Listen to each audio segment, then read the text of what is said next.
Hello guys, welcome to my channel. இன்றைக்கி 65வது episode தான் பார்க்க போகிறோம். வாங்க எபிசோட்குள்ளே போகலாம். ஆனி ஃபாக்கிரோட படிப்பு சம்மந்தமாக சமீனா கிட்ட பேசுகிறா. ஃபாக்கிர் அவனோட ஸ்டடீஸை கம்ப்ளீட் பண்ணணும்னு நான் ஆசைப்பட்றேன், ஃபாக்கிரும் அதை தான் நினைக்கிறேன் அப்படின்ற மாதிரி ஆனி சொல்கிறா. சமீனா ஃபாக்கிர்கிட்ட இதையே நீயே வந்து என்கிட்ட சொல்லலை அப்படின்ற மாதிரி கேட்குறாங்க. நான் படிக்கிறேன்னு சொன்னால் நீங்கள் ஒத்துக்க மாட்டீங்க, அதனால தான் ஆனியை வச்சு கேட்டேன் அப்படின்ற மாதிரி ஃபாக்கிர் சொல்கிறான். நீ படிப்புன்னு சொன்னாவே ஓடி போயிடுவேன், இப்போ திடீர்னு வந்து படிக்கிறேன்னு சொல்கிற என்ன காரணம் அப்படின்ற மாதிரி சமீனா கேட்குறாங்க. ஃபாக்கிர் நேற்று அவனோட ஃப்ரெண்ட்ஸ் எல்லாம் மீட் பண்ணியிருக்கான். அவங்கெல்லாம் அவங்களுக்குன்னு ஒரு கோல் வச்சு அதை அச்சீவ் பண்ணணும்னு நினைக்கிறாங்க. அதே மாதிரி தான் ஃபாக்கிரும் நினைக்கிறான் அப்படின்ற மாதிரி ஆனி சொல்கிறா.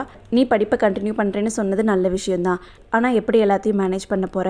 ஆஃபீஸையும் நீ பார்த்துக்கணும், ஆனியும் பாப்பாவும் உன் கூட டைம் ஸ்பெண்ட் பண்ணணும்னு நினைப்பாங்க. இது எல்லாத்தையும் நீ எப்படி மேனேஜ் பண்ண போகிற அப்படின்ற மாதிரி சமீனா கேட்குறாங்க.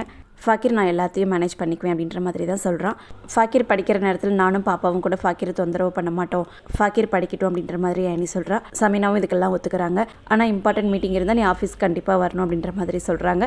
ஃபாக்கிரும் சரின்ற மாதிரி தான் சொல்கிறான். இன்றைக்கி ஆஃபீஸில் ஒரு பெரிய மீட்டிங் இருக்குல்ல, அந்த மீட்டிங்க்கு சமீனாவும் ஃபாக்கிரும் வரக்கூடாதுன்றதுக்காக ஹபீப் காரில் ஏதோ ஒயர்லாம் கட் பண்ணி விட்டுறாரு. சமீனாவும் ஃபாக்கிரும் ஆஃபீஸ்க்கு போகலான்றதுக்காக கிளம்பும்போது பார்த்தா கார் ஸ்டார்ட் ஆக மாட்டேங்குது. ஆல்ரெடி ரொம்ப நேரம் ஆயிடுச்சு, என்னாச்சு அப்படின்ற மாதிரி சமீனா கேட்குறாங்க. நேற்று வரைக்கும் கார் நல்லா தான் இருந்துச்சு, இப்போ என்னன்னு தெரியல, ஸ்டார்ட் ஆக மாட்டேங்குது, எனக்கு என்ன பிரச்சனைன்னு கண்டுபிடிக்கவும் தெரியல, எல்லாம் கரெக்டாக இருக்க மாதிரி தான் இருக்குது, ஆனால் கார் ஸ்டார்ட் ஆக மாட்டேங்குது, மெக்கானிக்கை தான் கூப்பிடணும் அப்படின்ற மாதிரி ஃபாக்கிர் சொல்கிறான். சரி கேப் புக் பண்ணிவிட்டு என்னை கூப்பிட்டு நான் உள்ளே போய் உட்காரேன் அப்படின்ற மாதிரி சமீனா சொல்லிட்டு உள்ளே போகிறாங்க. இங்கே நடக்கிறதெல்லாம் ரகிலா பார்த்துட்டு தான் இருக்கா. திடீர்னு ஓடி வந்து வீட்டுக்குள்ளே ஆயில ஊற்றிடுறா. அந்த டைமில் ஆனி அங்கே வந்ததுனால வலிக்கு கீழே விழுந்துடுறா. காலில் நல்லா அடிபட்டுருச்சு போல். சமீனா ஃபாக்கிரை கூப்பிட்டு ஆம்புலன்ஸுக்கு கால் பண்ண சொல்கிறாங்க. சமீனா கீழே விழுகணும் அப்படின்றதுக்காக தான் ரகிலா அப்படி பண்ணியிருக்கா. பாவம் ஆனி வந்து அதில் மாட்டிக்கிட்டா. யார் விழுந்தா என்ன, என்னோட மிஷன் கம்ப்ளீட் ஆகிடுச்சு அப்படின்ற மாதிரி தான் ரகிலா சொல்லிட்டு இருக்கா. ஆனியை உடனே ஹாஸ்பிட்டலில் சேர்க்குறாங்க. பயப்படுற அளவுக்கு ஒன்றும் இல்லை, கால் இன்ஜுரி தான் இருக்குது, எந்த ஃப்ராக்சரும் இல்லை, ஆனி ரொம்ப வீக்காக இருக்கா, நீங்கள் அதை மட்டும் கொஞ்சம் பார்த்துக்கோங்க அப்படின்ற மாதிரி டாக்டர் சொல்லிடுறாங்க. ஆயிஷா ரொம்ப பயந்து போய் தான் இருந்தாங்க, ஆனிக்கு ஏதாச்சும் ஆயிடுச்சுன்னா என்ன பண்ணுறதுன்ட்டு. சமீனா ஃபாக்கிர் கிட்ட ஆஃபீஸ்க்கு கால் பண்ணி இன்னும் கொஞ்சம் நேரத்தில் வந்துருவோன்னு சொல்லு அப்படின்ற மாதிரி சொல்கிறாங்க. இந்த பக்கம் ஹபீபே பேசி மீட்டிங்கை முடிச்சிடுறாரு. ஆனி அப்போவே வீட்டுக்கு கூட்டிகிட்டு வந்துடுறாங்க. நீ இப்போல்லாம் ஒழுங்காகவே சாப்பிட்றதில்ல, உன்னோட டயட்டையும் ஃபாலோ பண்ணுறதில்ல, கீழே பார்த்து நடக்க வேண்டியதானே அப்படின்ற மாதிரி சமீனா கேட்குறாங்க. இதை பற்றி நம்ம அப்புறமா பேசிக்குவோம், ஃபஸ்ட்டு அங்கே ஆயில் ஊற்றுனது யாருன்னு கண்டுபிடிக்கணும் அப்படின்ற மாதிரி ஆயிஷா சொல்கிறாங்க. 10 நிமிஷம் முன்னாடி வரைக்கும் அங்கே ஆயில் எதுவுமே கிடையாது, திடீர்னு அங்கே ஆயிலை யார் கொட்டினது அப்படின்ற மாதிரி தான் சமீனாவும் கேட்குறாங்க. நான் கீழே விழுகணுன்றதுக்காக தான் யாரோ அப்படி பண்ணியிருக்காங்க, எனக்கு அப்படி தான் தோணுது அப்படின்ற மாதிரி ஆனி சொல்கிறா. எனக்கும் அப்படி தான் தோணுது அப்படின்ற மாதிரி தான் ஆயிஷாவும் சொல்கிறாங்க. சரி நம்ம யார் பண்ணதுன்னு கண்டுபிடிப்போம், நீ போய் அந்த ஆயிலெலாம் க்ளீன் பண்ணிட்டு, இல்லைனா வேறு யாராச்சும் கீழே விழுந்துருவாங்க அப்படின்ற மாதிரி சமீனா சொல்லிட்டு ஆஃபீஸ்க்கு கிளம்பிடுறாங்க. ஃபராஸ் அவங்க ஓனர் தான் பார்க்க வந்திருக்காங்க, பிஸ்னஸில் வந்து அமௌண்ட்டு கொடுக்கறதுக்காக. ரொம்ப நேரமாக அவங்க வெயிட் பண்ணியிருப்பாங்க போல். ரொம்ப நேரம் வெயிட் பண்ண வச்சிட்டேன் சாரி அப்படின்ற மாதிரி ஃபராஸ் சொல்கிறாரு. பணத்துக்காக வெயிட் பண்ணுறோம்னா யார் தான் வெயிட் பண்ண மாட்டா அப்படின்ற மாதிரி தான் அவங்க சொல்லிட்டு இருக்காங்க. அப்புறம் ஃபராஸ் லாஸ்ட் மந்த்தை விட இந்த மந்த் நல்லாவே ஓடி இருக்கு, ப்ராஃபிட் நிறையவே கிடச்சிருக்குன்ட்டு அமௌண்ட்டெல்லாம் கொடுக்குறாரு. எனக்கு உங்ககிட்ட பிடிச்சதே இந்த நேர்மை தான், அதனால தான் இந்த பிஸ்னஸை உங்ககிட்ட கொடுத்துருக்கேன், நீங்கள் எப்போதுமே இந்த பிஸ்னஸை பண்ணணும்னு ஆசைப்பட்றேன் அப்படின்ற மாதிரி அந்த பொண்ணு சொல்கிறா. நான் எப்போதுமே உங்கள் கூட இருப்பேன் அப்படின்ற மாதிரி ஃபராஸ் சொல்கிறாரு. அந்த பொண்ணு ஃபராஸ் கையெல்லாம் பிடிச்சி பேசுகிறாங்க. அவங்க லைஃப் லாங் இவங்க கூட இருக்க சொல்லியிருப்பாங்க போல். ஆயிஷா ஆனிக்கு சாப்பாடெலாம் எடுத்துகிட்டு வந்து சாப்பிட சொல்லிட்டு இருக்காங்க. ஆனி இன்னும் அதையே தான் யோசிச்சுட்ருக்கா. நான் கீழே விழுகணுன்றதுக்காக யாரோ வேணும்னு இப்படி பண்ணியிருக்காங்க அப்படின்ற மாதிரி ஆனி சொல்லிட்டுருக்கா. யாராக இருக்கும் அப்படின்ற மாதிரி தான் ஆயிஷாவும் கேட்டுட்ருக்காங்க. இந்த வீட்டில் ரகிலாவை தவிர வேறு யாரும் இப்படி பண்ணியிருக்க மாட்டாங்க அப்படின்ற மாதிரி ஆனி சொல்கிறா. ரகிலாவை அப்படி பண்ணியிருப்பா, அவள் மட்டும் இப்படி பண்ணியிருந்தா நான் அவளை நீ கொல்லாமல் விட மாட்டேன் அப்படின்ற மாதிரி ஆயிஷா சொல்லிட்டுருக்காங்க. அவங்க உடனே ரகிலா கிட்ட சண்டைக்கு போகிறதுக்காக தான் கிளம்புறாங்க. ஆனி போக விடாமல் தடுத்துட்றா. அவங்ககிட்ட சண்டை போட்டெல்லாம் ஜெயிக்க முடியாது, அப்பா வரட்டும் அப்பா கிட்ட சொல்லலாம் அப்படின்ற மாதிரி ஆனி சொல்கிறா. உன் அம்மா அவ்வளோ வீக்குன்னு நீ நினச்சிட்ருக்கியா? உன் அப்பா உன் மேலே அவ்வளோ பாசம் வச்சுருக்காருன்னு நினைக்கிறியா? நம்ம சொன்னதும் ரகிலா கிட்டே போய் கேட்குறதுக்கு. அவர் இது வரைக்குமே உன்னை பற்றி நினச்சது கூட கிடையாது, இப்போ மட்டும் கேட்க போகிறாருன்னு நினைக்கிறியா அப்படின்ற மாதிரி ஆயிஷா கேட்குறாங்க. அவர் எனக்கு சப்போர்ட் பண்ணி பேசுவாருன்ட்டு நான் அவர்கிட்ட சொல்லணும்னு நினைக்கல, ரகிலாவை அவர் தானே இந்த வீட்டுக்கு கூட்டிகிட்டு வந்தார், அப்போ அவர்கிட்ட தான் நம்ம சொல்லணும் அப்படின்ற மாதிரி ஆயினி சொல்கிறா. சரி அவர் வந்ததும் நானே இந்த விஷயத்த சொல்கிறேன் அப்படின்ற மாதிரி ஆயிஷா சொல்லிட்டுருக்காங்க. நம்ம பேசிகிட்டு இருந்தால் டைம் போகிறதே தெரியல, நம்ம நிறைய பேசிட்டோம், நான் கிளம்புறேன் அப்படின்ற மாதிரி ஃபராஸ் சொல்கிறாரு. எனக்கும் உங்க கூட பேசிகிட்டு இருக்கிறது அவ்வளோ பிடிச்சிருக்கு, அதனால தான் உங்களை எங்கேயும் விடாமல் என் முன்னாடி உட்கார வச்சு பேசிகிட்டு இருக்கேன் அப்படின்ற மாதிரி அந்த பொண்ணு சொல்கிறா. ஷாப்பை க்ளோஸ் பண்ணிவிட்டு வந்து ரொம்ப நேரம் ஆகுது, நான் மறுபடியும் போய் ஓப்பன் பண்ணணும், நான் கிளம்புறேன்ட்டு ஃபராஸ் கிளம்புறாரு. கிளம்புறவரை விடாமல் உட்கார வச்சு அந்த பொண்ணு பேசிகிட்டு இருக்கா. க்ளோஸ் பண்ண ஷாப்னால ஒன்றும் ஆக போகிறதில்ல, இன்றைக்கான லாஸை நீங்கள் நாளைக்கு எடுத்துருவீங்கன்னு எனக்கு நல்லாவே தெரியும். நான் உங்ககிட்ட வேறு விஷயமா கொஞ்சம் பேசணும், என்கிட்ட தேவைக்கு அதிகமாகவே பணம் இருக்குது, அதனாலேயே எனக்கு நிறைய ப்ரப்போசல் வந்திருக்கு. ஆனால் அவங்க யாரையுமே எனக்கு பிடிக்கல. உங்ககிட்ட இருக்க நேர்மையால் உங்களை தான் எனக்கு ரொம்ப பிடிச்சிருக்கு. நான் உங்களை மேரேஜ் பண்ணிக்கணும்னு ஆசைப்பட்றேன் அப்படின்ற மாதிரி அந்த பொண்ணு சொல்கிறா. ஃபராஸ் எதுவுமே பேசாமல் அமைதியாகவே தான் இருக்கார். நான் கேட்டுகிட்டே இருக்கேன், நீங்கள் எதுவுமே சொல்ல மாட்டேங்கிறீங்க அப்படின்ற மாதிரி அந்த பொண்ணு கேட்குறா. எனக்கு என்ன சொல்கிறதுன்னு தெரியல.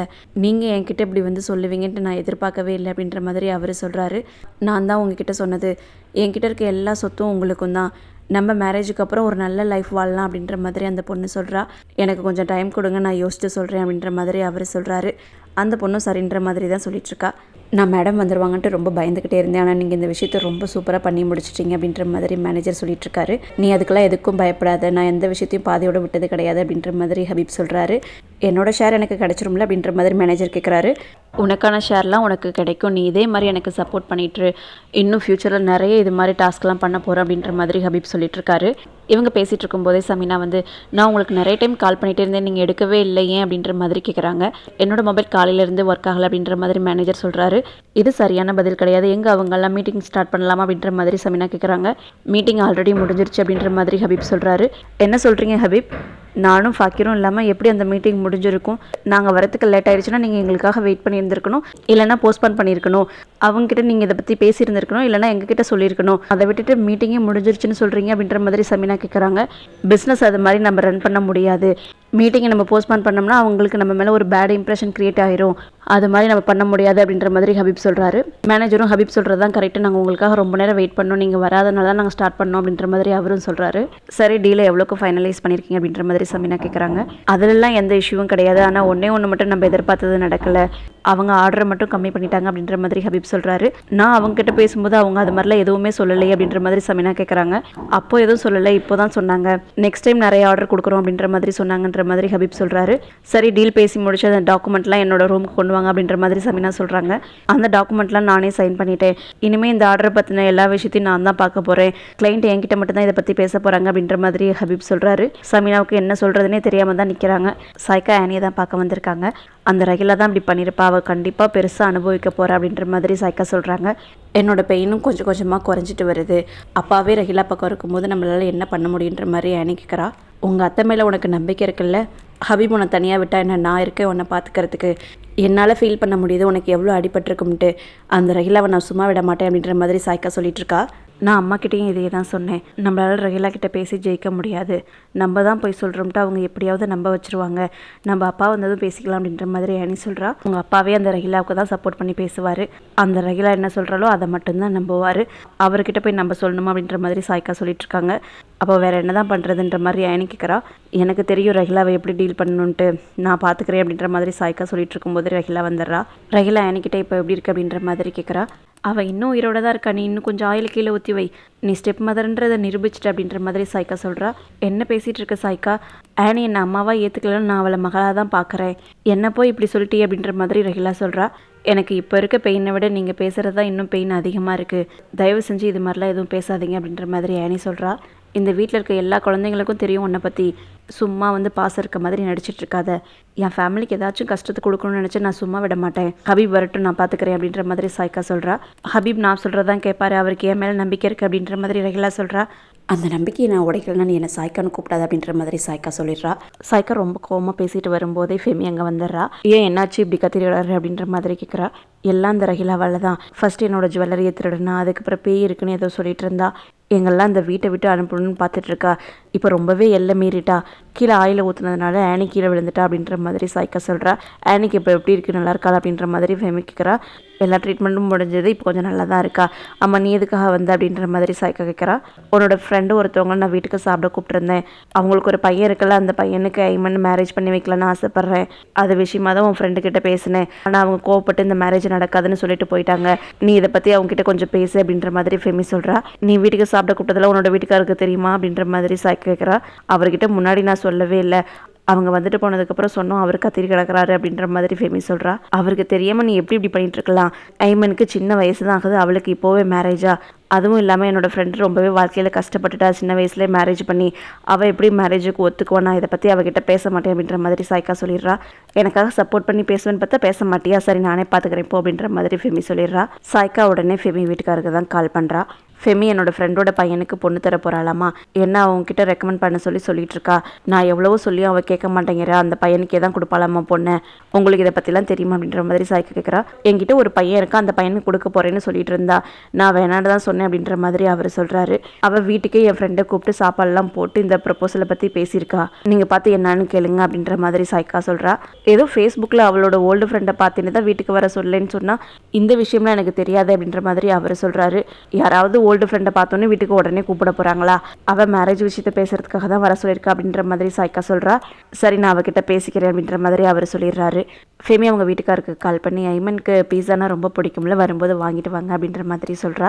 ஐமனுக்கு பிடிச்சதெல்லாம் வாங்கி தரணும்னு ஆசைப்பட்றா, அவளுக்கு மேரேஜ் பண்ண போகிறதையும் சொல்லலை, என்கிட்டையும் சொல்லலை அப்படின்ற மாதிரி அவர் சொல்கிறாரு. அப்படிலாம் எதுவும் கிடையாது அப்படின்ற மாதிரி ஃபெமி சொல்கிறா. போய் சொல்லாத, இன்னைக்கு உன்னோட ஃப்ரெண்டை வீட்டுக்கு லஞ்சு கூப்பிட்ருக்க, அதுவும் இல்லாமல் ஐமன் கல்யாணத்தை பற்றி பேசியிருக்க, இன்ன வரைக்கும் என்கிட்ட எதுவுமே சொல்லலை, என்னோட பெர்மிஷன் எல்லாமே நீ எல்லாத்தையும் பண்ணிட்டு இருக்க அப்படின்ற மாதிரி அவர் சொல்லிட்டு இருக்காரு. அப்படிலாம் எதுவும் கிடையாது, உங்களோட கோபத்தினால நான் பயந்துக்கிட்டு தான் சொல்லாமல் இருந்தேன், அவங்களே வேணான்னு சொல்லிட்டு போயிட்டாங்க, நான் எப்படி அதை உங்ககிட்ட சொல்லுவேன், அதான் எதுவும் சொல்லலை அப்படின்ற மாதிரி ஃபெமி சொல்கிறா. போய் சொல்லாத, எல்லா விஷயத்தையும் சாய்க்கா எனக்கு கால் பண்ணி சொல்லிட்டா. ஐமனுக்கு எப்போ மேரேஜ் பண்ணணும், எப்படி மேரேஜ் பண்ணணுன்றதை நீ மட்டும் பார்த்து பண்ணக்கூடாது, நானும் ஐமனோட அப்பா தான், என்னோட பர்மிஷன் எல்லாமே நீ எல்லாத்தையும் பண்ணிட்டு இருக்க அப்படின்ற மாதிரி அவர் சொல்லிட்டு இருக்காரு. அவரோட கோபத்தை குறைக்கிறதுக்காக ஃபெமி எவ்வளவோ பேசி பார்க்குறா, ஆனால் அவர் ரொம்ப கோபமாக தான் பேசிகிட்டு இருக்காரு. ஃபெமி கிட்ட பேசிகிட்டு இருக்கிறதுனால கவனிக்காமல் இன்னொரு காரில் போய் மோதிடுறாரு. ஃபெமி தொடர்ந்து கால் பண்ணிகிட்டே இருக்கான்னு அவர் அட்டன் பண்ணவே இல்லை. அங்கே இருக்க மக்கள்லாம் என்னாச்சுன்னு பார்த்துட்டு இருக்காங்க. அப்புறம் ஒருத்தவங்க தான் ஃபெமியோட ஃபோனை அட்டன் பண்ணி பேசுகிறாங்க. நீங்கள் யார் அவர் ஃபோனை எடுத்து பேசிகிட்டு இருக்கீங்க அப்படின்ற மாதிரி கேட்குறா. அவருக்கு ஆக்சிடென்ட் ஆயிடுச்சு, அதனால தான் நான் பேசிகிட்டு இருக்கேன் அப்படின்ற மாதிரி அந்த பையன் சொல்கிறான். என்னாச்சு, எப்படி இருக்கார் அப்படின்ற மாதிரி ஃபெமி கேட்டுட்ருக்கா. சாய்க்கா ஹபீப்கிட்ட பேசுறதுக்காக தான் வந்திருக்கா. இன்னைக்கு ரஹிலா அவளை ஆனி கீழே விழுந்துட்டா, அவளை ஏதோ பண்ணணுன்றதுக்காக தான் ரஹிலா அப்படி பண்ணியிருக்கா, நல்ல வேலை ஆனிக்கு ஒன்றும் ஆகாமல் தப்பிச்சிட்டா அப்படின்ற மாதிரி சாய்க்கா சொல்கிறா. ஹபீப் உடனே ரஹிலாவுக்கு தான் சப்போர்ட் பண்ணுறாரு. எப்போ பார்த்தாலும் எதுக்கு எடுத்தாலும் ரஹிலாவே சொல்லிட்டு இருக்காதீங்க, இந்த வீட்டில் இருக்க எல்லாருக்கும் அவளை பிடிக்காதுன்றதுக்காக எதுக்கு எடுத்தாலும் அவளையே சொல்லாதீங்க அப்படின்ற மாதிரி அவர் சொல்கிறாரு. நீ ரஹிலாவோட வீட்டுக்கார் மட்டும்தான்றதை நான் மறந்தே போயிட்டேன், யாரும் மறந்துடாதீங்க, ஆனி சமினாவோட மருமக, அவளுக்கு மட்டும் ஏதாச்சும் ஆயிடுச்சுன்னா அப்புறம் அவங்க இந்த வீட்லேயே இருக்க முடியாது அப்படின்ற மாதிரி சாய்க்கா சொல்லிட்டு இருக்கா. இவங்க பேசிகிட்டு இருக்கும்போதே ஹபீப்க்கு ஒரு கால் வருது. உடனே ஹபீப் கிளம்பி போயிடுறாரு. ஃபராஸ்க்கு அந்த பொண்ணு வாய்ஸ் மெசேஜ்லாம் அனுப்பிச்சிருக்காங்க. நீங்கள் இந்நேரம் யோசிச்சிருந்துருக்கணும், ரொம்ப யோசிக்கிறதுக்கு டைம் எடுத்துக்காதீங்க அப்படின்ற மாதிரி சொல்லியிருக்கா. ஃபராஸ்க்கு என்ன பண்ணுறதுனே தெரியாமல் தான் இருக்காரு. அவர் பணத்துக்காக தான் இதெல்லாம் பண்ணிகிட்ருக்காரு. ஆனால் அந்த பொண்ணு தப்பாக புரிஞ்சுக்கிட்டு இப்படிலாம் பேசிகிட்ருக்கா. அந்த பொண்ணோட ப்ரப்போசலை வேணான்னு சொன்னால் பணமும் போயிடும், பிஸ்னஸும் போயிடும். அந்த பொண்ணுக்கு ஓகே சொன்னால் சாய்க்கா வாழ்க்கை என்ன ஆகும், இப்படி வந்து மாட்டிட்டு முழிக்கிறேன்ற மாதிரி அவர் யோசிச்சுட்ருக்காரு. அப்போதைக்கு சாய்க்கா வந்து நம்ம உடனே ஹாஸ்பிட்டல் போகணும், சஜத்துக்கு ஆக்சிடென்ட் ஆயிடுச்சா, நம்ம போகலாம் அப்படின்ற மாதிரி கூட்டிகிட்டு போகிறா. ஃபெமி பாவம் யாரோட கண்ணு பட்டுச்சோ இப்படி ஆயிடுச்சு அப்படின்ற மாதிரி புலம்பிட்டு தான் உட்காந்துருக்கா. எல்லாரும் எதுவும் ஆகாதுன்ற மாதிரி தான் ஆறுதல் சொல்லிட்டு இருக்காங்க. அப்போதைக்கு ஹபீப் உள்ளேருந்து வராரு. எல்லாரும் என்னாச்சுன்ற மாதிரி கேட்டுட்ருக்காங்க. இதோட இந்த எபிசோடு முடிச்சிட்டாங்க. நெக்ஸ்ட் எபிசோடில் சந்திப்போம். தேங்க்யூ ஃபார் வாட்சிங்.